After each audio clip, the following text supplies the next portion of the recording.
Never doubt that a small group of people can change the world, when indeed it's the only one that ever has. You are now listening to the Lifelong Learning Defined podcast with your host, George Valenzuela. This is education coach George Valenzuela. Welcome to the Lifelong Learning Defined podcast, where I provide all educators, whether instructional leaders or teachers, tips on how to be their best both personally and professionally. Now let's get into it. We are here today with my very good friend, Todd Neslony. Todd is a very well-known entrepreneur, an education coach, a speaker, and an author. How are you?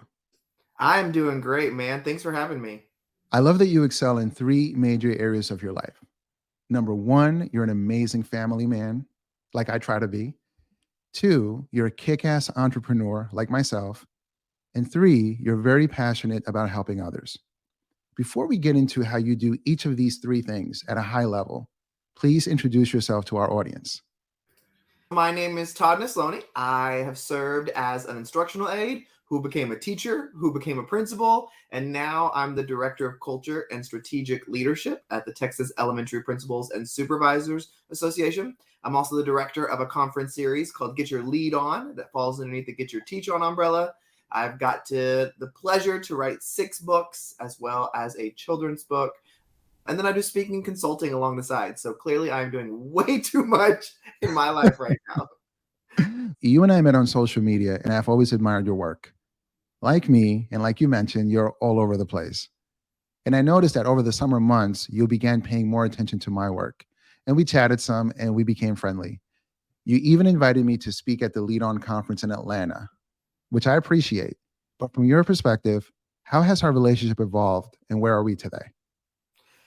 It's one of those joys of social media. Yes, social media can be a vacuum if you allow it to be. It can be a negative space where people just go to vent all kinds of things. Or you can be very careful with who you're surrounding yourself and what information you're allowing in. I love to use social media to connect with and learn from others because I believe so much that the bigger our circle is, the better we become in whatever we're doing, whether that's in our field of where we choose to work or that's just in our personal life. I saw some great work you were doing.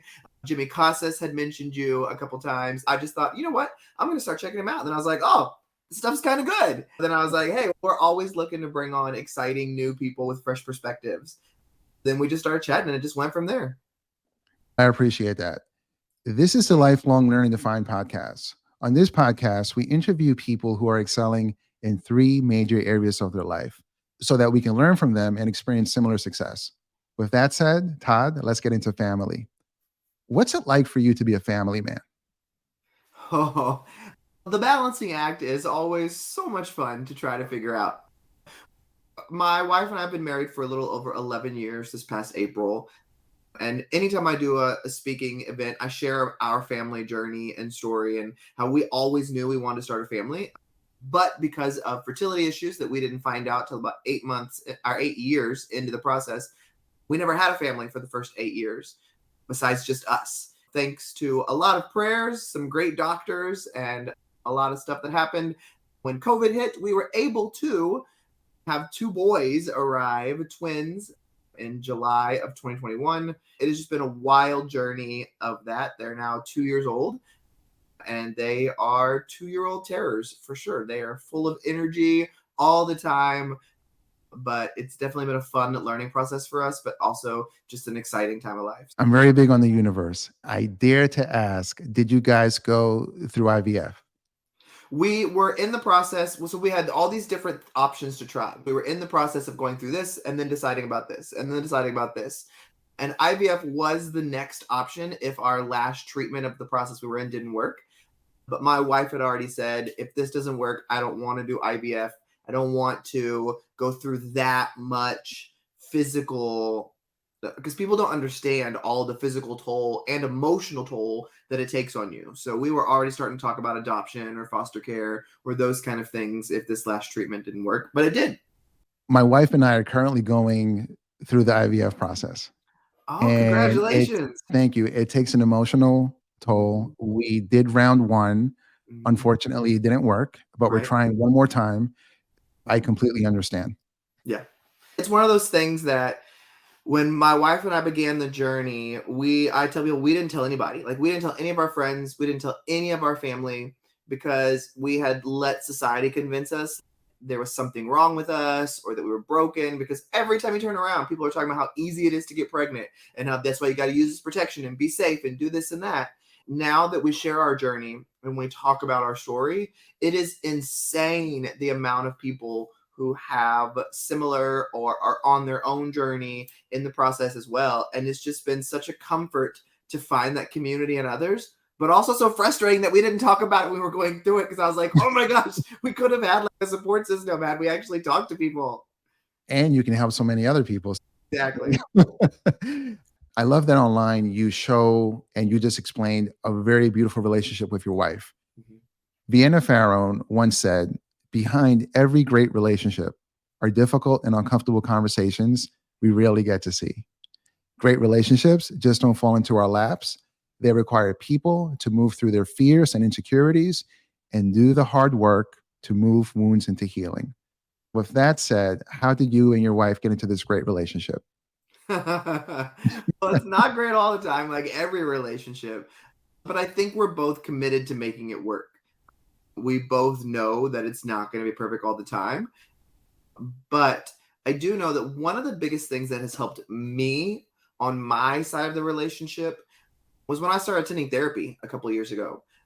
I Mm, had gone to a great training that just talked about how, why do we take care of our dental health several times a year? Why do we take care of our physical health by going to the doctor? But we don't ever take care of our mental health until there's an mm. issue.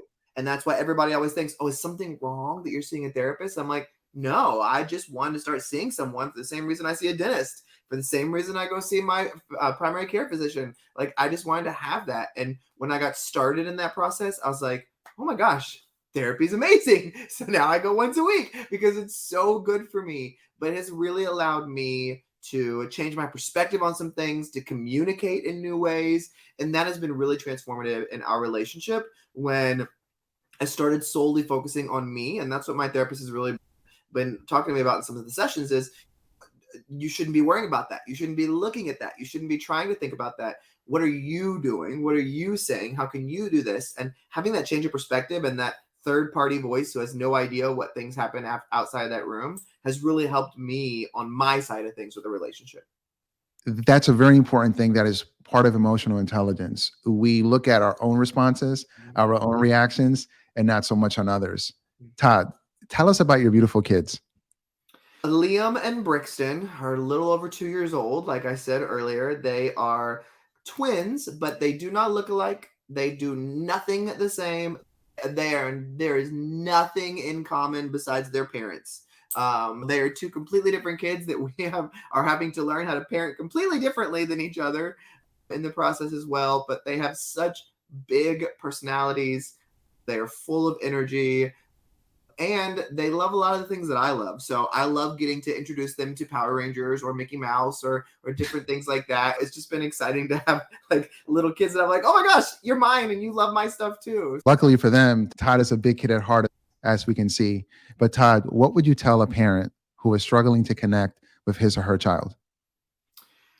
I think the biggest thing for me is just that time and personal attention. I try to be really cognizant of what I'm doing when my kids are around or when they can see me so that they see that they are my primary focus. And I'm not afraid to get on the floor and interact with them or to Mm, have conversations with them and to really talk through things. Even though they're only 2 years old, I explain everything like I would be explaining it to someone else because I want them to hear the language and hear the emotion and the tone in my voice. And coming from a broken home, I think that was something that was really important to me when I had kids was I really wanted them to see that when I'm here. You're not going to get me as, oh, I'm home from work, so I'm going to go work in the garage for 2 hours and I'll come back. That works for some people. But for me, because of my upbringing, I was like, I don't want to do that. I want to come home and I want to be present with my family. And if I don't have the capacity to do that, then that's not my family's fault. That's my work or something I'm doing that's not protecting me to have that because I can't be giving them the scraps. I've got to make sure they get the same goodness people at work get. Just making sure that I'm really cognizant of that when they're in the room, they're my focus. That is so commendable on your part. I too come from a difficult childhood, and it really makes you appreciate being a family man so much more. Yep. Folks out there listening, a family man is a man that is married and is living with his wife and his kids.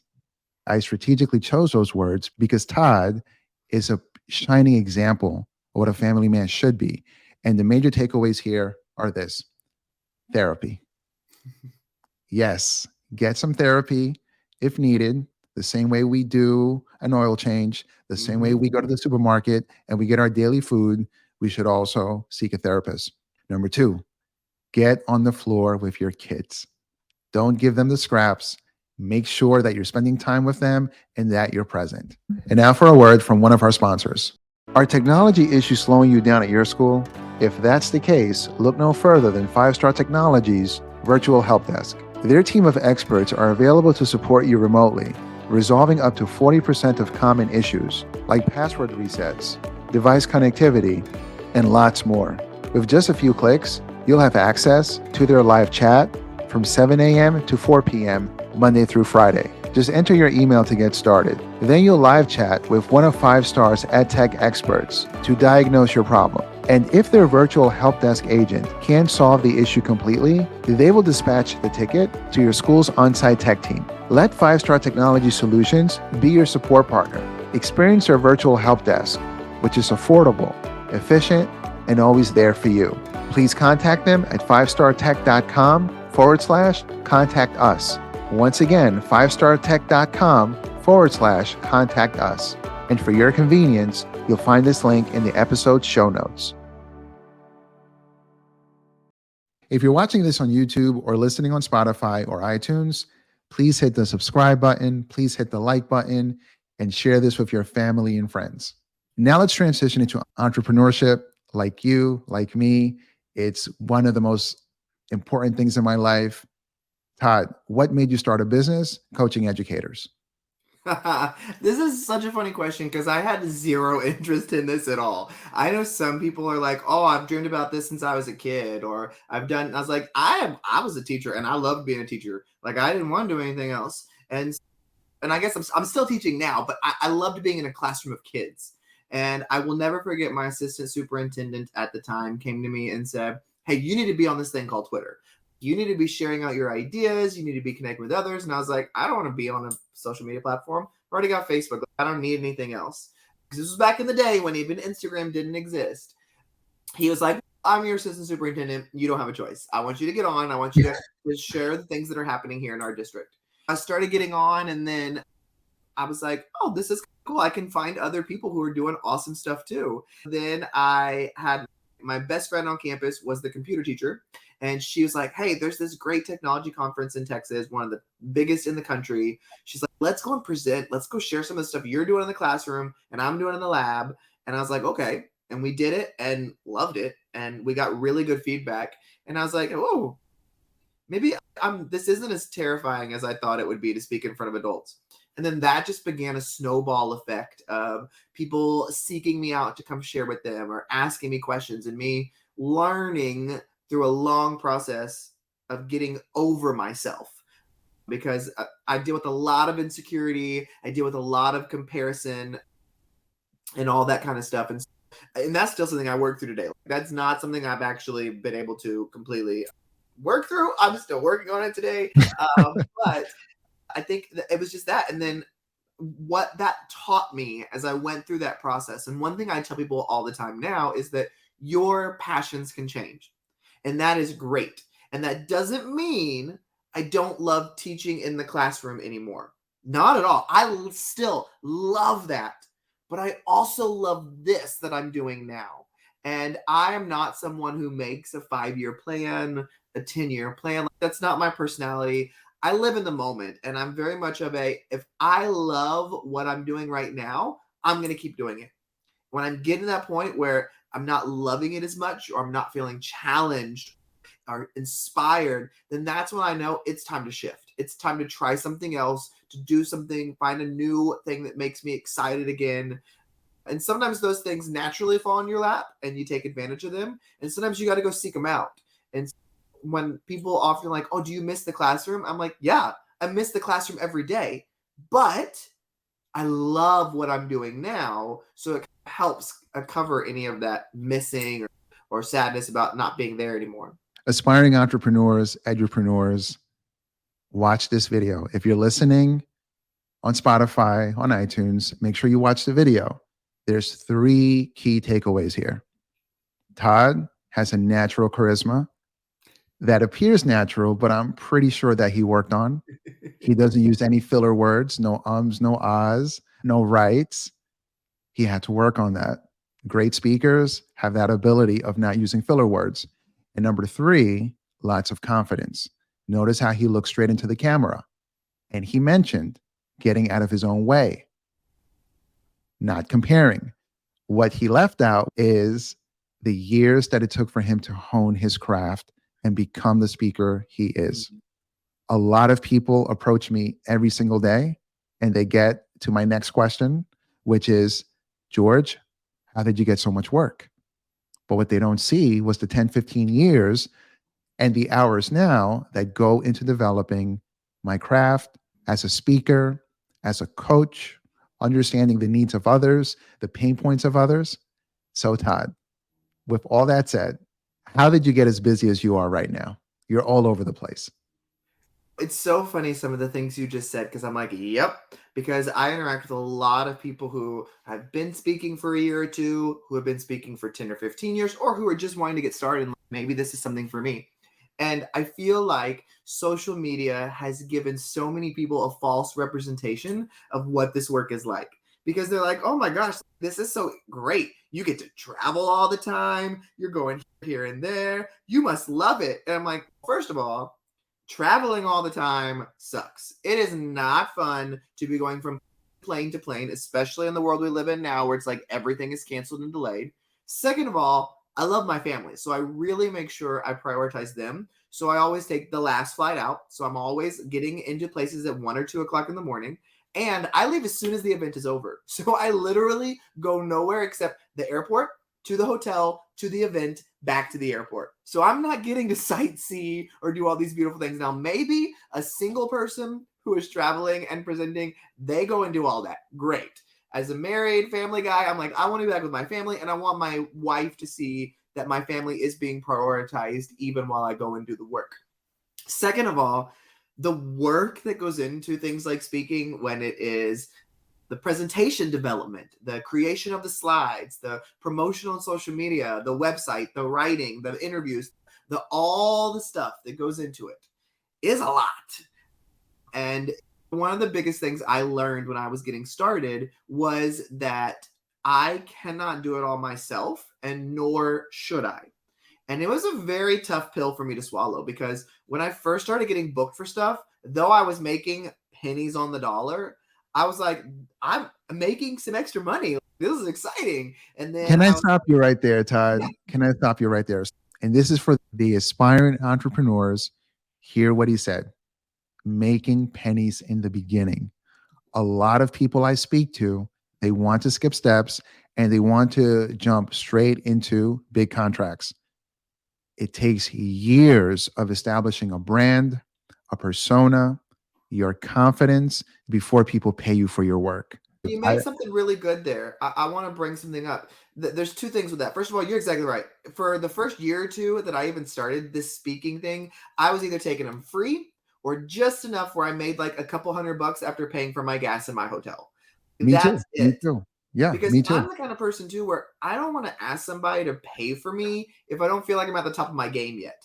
I don't want to feel like I took your money, but I sucked because I was just getting started and I wasn't that great. I try so hard to be who I represent myself to be on social media.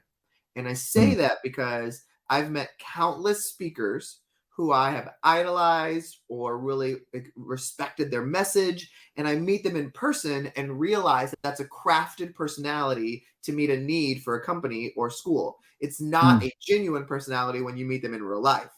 And I never want, and I know this is part of my personality, I'm like, I don't want people to judge me. I don't want people to think less of me, like all that comparison stuff. So I always try to make sure that exactly who I am online is who I am in real life. It's not a separate persona. The person you Speaking to you is speaking from a place of stories and personal life because I want people to connect with me for me, not because of, oh, I had this flashy slide with a great saying on it and they all loved that. So they all remembered me. It's like, no, I want them to know that who Todd was on the stage and who he was when we met him and who he was when we messaged him on social media. They're all the same Todd. You're not getting different versions of me. Dr. Maya Angelou once said, you have to live your teaching. Mhm. You can't just say to people, do as I say, not as I do. Mhm. No, you have to live your teaching. And that's what I love about you. You are very genuine. You definitely show your family on your social media. And Mhm. you have a big Instagram following, big LinkedIn following. At first, I was surprised. This guy's posting the twins on LinkedIn. But you know what, though? When I see you interacting with all the teachers on Instagram and I'm seeing all of your stories, now I can see why they all relate to you. I went 4 or 5 years of not showing anything personal about me. Now I make sure I include the rap music. I make sure I include my children. I include my family because people need to see that we're real and get a little glimpse into who we are. Todd, what are 3 things that you would tell an aspiring entrepreneur not to do? The first one is not to just jump into a speaking thing because someone saw you right away. I would say definitely find your local conferences, your state conferences where you're not getting paid anything and you're there with hundreds of other speakers and go and do the sessions and then go watch other people. That's one thing. The second thing I would say not to do is don't look thirsty. That's something that I've seen a lot lately of people looking real desperate to get out there. And my biggest thing is when you are genuine and you are you, those things will come your way when you're working hard and doing all that. And the third thing I would say not to do is don't get discouraged. It doesn't happen fast. So just take your time and just grow it at your speed where you're growing. That's amazing advice. For me, I try to attract the things that I want, but without saying it. And it's a tricky thing, but it requires lots of confidence. It requires lots of self efficacy, a conviction in your abilities and what you have to offer the world. I think what it also does though is it also makes sure that I surround myself with people who will keep me humble. I often tell people Mm. now, your whole circle should not be a circle of cheerleaders because that's not what you need to become your best self. You need the encouragers, you need the cheerleaders, but you also need the people who will tell you no. You need the people who will tell you this isn't the right time. You're not supposed to be doing that. That's not going to work for you. I need those people to tell me too when I'm acting like a jerk, when I'm getting a big head. Keep me humble so that I can be my best. Now let's transition into your passion for helping others. Todd, what sparked your passion for helping people? Please share a personal story that really made you realize that this is what you care about. I think I've always wanted to be someone who wanted to pour into other people. For me, when I first got a job, I was first looking at a career. I thought I want to do like social work. Like I love helping others. I want to do that. And then I learned very quickly that I cannot do that kind of work because I can't separate myself out from that kind of stuff. I was like, this is too emotional for me. I can't separate the emotional from this. So that's when I was like, teaching is working with people too. And I never thought I'd be able to work with adults because I thought kids are my jam. Like adults are scary. But like I told you now, adults are just big kids. Taking that perspective of just, for me, it's just knowing that each one of us could change somebody else's life. And that's a really Mm. powerful thing to think about. And when I speak, my goal is never to affect everybody in the room. Because when I get in that mindset, when I feel like the message didn't hit, or I saw 2 or 3 faces who were checked out or annoyed about something I was saying, it made me feel like I wasn't doing a good job, even if somebody would come up afterwards and say it was what they needed. I've really had to change my perspective when speaking and going, as long as one person got what they needed today, it was worth every second, because in the reality, that's all it takes to change a life is one person, one thing. So I think that's for me. That's why it's so important is I love when I speak and afterwards somebody can come up and I mostly speak to educators right now. They either are hearing educational practice ideas or they're hearing some of my personal story and how that Mm. applies to them as a person. And one of the biggest things to me is after every presentation, at least one person will come up and say, I really appreciate you sharing your journey to becoming a parent or sharing your journey about losing your mom or something like this, because they're Mhm. like, finally, I feel like I can talk about this to somebody else, or I don't feel as alone, or I feel like my emotions in this moment were okay to feel. And in that moment, I'm like, that's one of the most empowering things to me, and it keeps me going even when I'm totally exhausted and don't even know what else to do, is that there's always someone who needs to hear your message. And that's not ego or self-obsession to think that you matter that much that somebody deserves to hear you. No, the reality is every one of us has a purpose and every one of us has the ability to impact those around us. Oftentimes we just let our own insecurities get in the way. That is so good. I completely relate. Early on in my speaking career, I would try to win everyone over and I would want every single person in the crowd to love it. Now I no longer feel that way. I already understand that not everyone is in the same place. Not everyone is open to receiving new information. And sometimes they're not open to receiving it from me. What I really love is at the end of the workshop, of the keynote, one or two people walking up and saying, I really needed to hear that.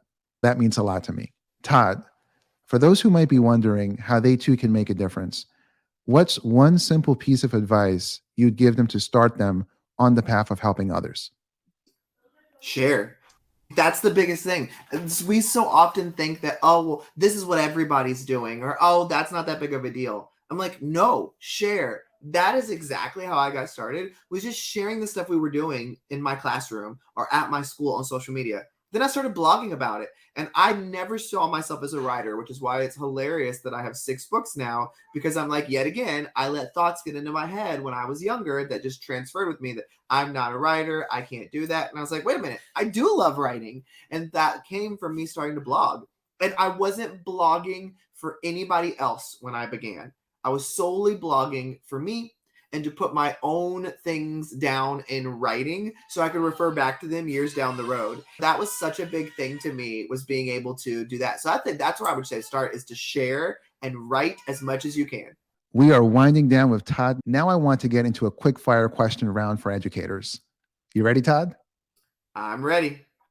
What are your top three ed tech tools?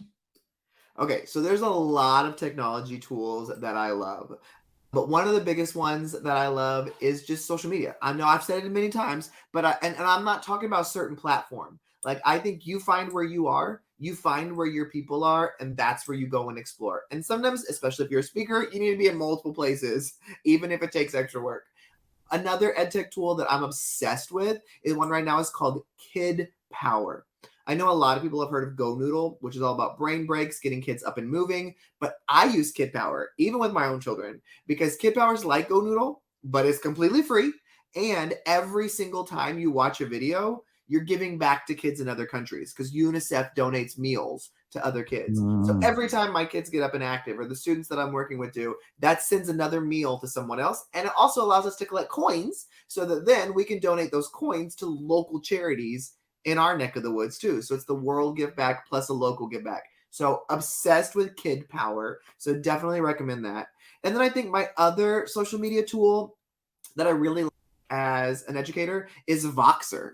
Voxer. V as in violin. And that's just a walkie-talkie type app that allows me to communicate with others via my voice. But I never have to give out my cell phone number, and I don't have to worry about any of that kind of stuff. It was great when I worked on a campus to communicate with my team, but it's great now when I meet people online and they're like, hey, can you help me with this? Can you provide some more information here? And I'm like, I don't have time to write a 6-page email.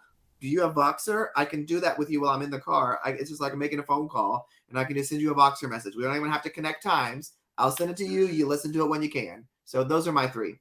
What is your favorite education book other than yours? Oh, Lord, this is such a hard question. I think of books that really affected me. Teach Like a Pirate by Dave Burgess was so transformative in my career, personally and professionally. Anything by Jimmy Casas. I'm obsessed with Jimmy. Jimmy is the reason I became a principal.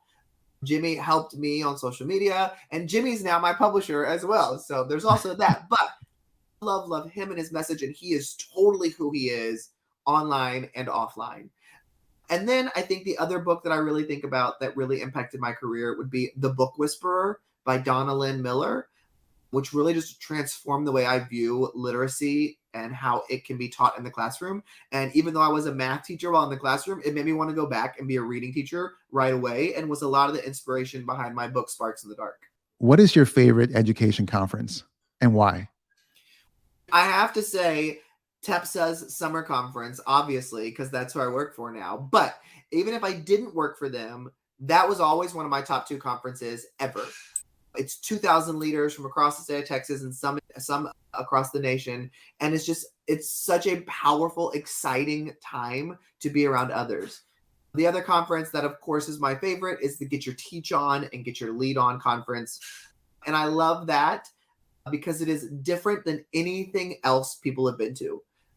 It is not only all about the content and the sessions, but it's also about the person and me creating this exciting, uplifting space where you're encouraged as an individual and grown as an educator or leader. For me, those are my 2 favorites. So they both happen in the summer, but Get Your Teach On also does a couple regional events during the school year. What's the best piece of advice you've ever received in education, and how has it influenced your teaching? I'm going to mention his name again, but it's advice Jimmy Casas gave me when I was starting to get some notoriety through some of the work that I was doing. And he said, Todd, I want you to remember this. He said, make sure that as you grow and your influence grows, that you always amplify the voices of others louder than you amplify your own. And that has stuck with me so deeply that it's why I think I'm so passionate about every time I'm given opportunities, who else can I bring along into that opportunity and let them have a taste of something or let them get their foot in the door. I love connecting people across all walks of life for new experiences and new opportunities. And it's also the reason I wrote my book, Stories from Web, because after the success of Kids Deserve It, I thought I was done. I didn't know what else I was supposed to do. And I was sitting in a staff meeting with some of my team, and I was like, oh my God, these people are brilliant, but they're not on social media. People don't know who they are. We're in a tiny little town in Texas. And I was like, wait, Jimmy said, if I'm given a platform, amplify others louder than my own. I was like, I can write another book, but they all put stories in it of all the great things they're doing. And I'm just like the narrator throughout. That's where the idea of Stories from Web was, that any educator across the country could pick this book up and see themselves somewhere in the book and not have to feel like, oh, this person has 6 degrees, that's why they're writing it, or they're a doctor, or they have all this. It's like, no, these are real life people sharing real life stories. That advice is the advice I still give to others, is this is not a work that is about making you more famous or getting in front, because that's not long lasting.